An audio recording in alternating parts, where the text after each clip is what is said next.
Hi everybody, this is Camilla down from the shelter, and I'm just gonna quickly do a little reminder about leashes. This weather hopefully will stay this nice, and it means that we are going outside more with our dogs. And most of us would love to give our dogs the freedom to just run, sniff, dig in the dirt, run in the creek, just have fun. But here's the thing, from a training perspective, if your dog does not have a reliable recall, it should not be off leash.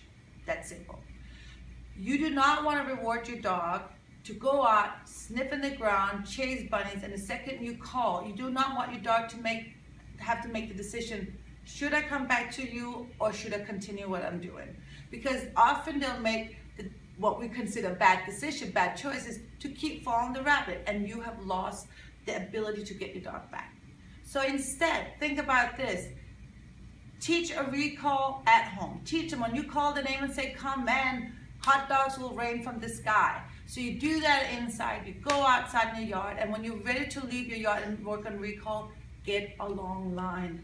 Work your dog on a long line. There's some nice 30 feet or 50 feet long lines out there.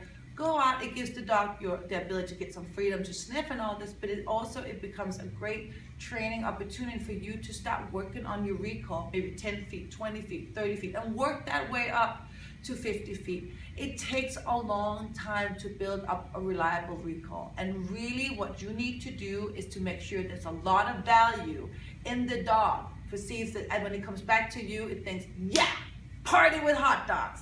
That's what you want to think. So as soon as you say the name and say, hey, Jackson, come, you want that dog to turn around and come running full tilt, because yeah, good things are going to happen.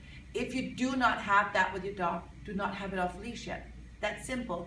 Because what also happens is there will be other people out there with the dogs either on a leash or even off leash too. You have no control of what's going to happen. But if both of you have your dogs on leash or long lines, you have more control to avoid a conflict. And avoiding a conflict is really what we want to do, because we don't want to create any negative association meeting other dogs, because not all dogs like each other. Not all dogs are friendly.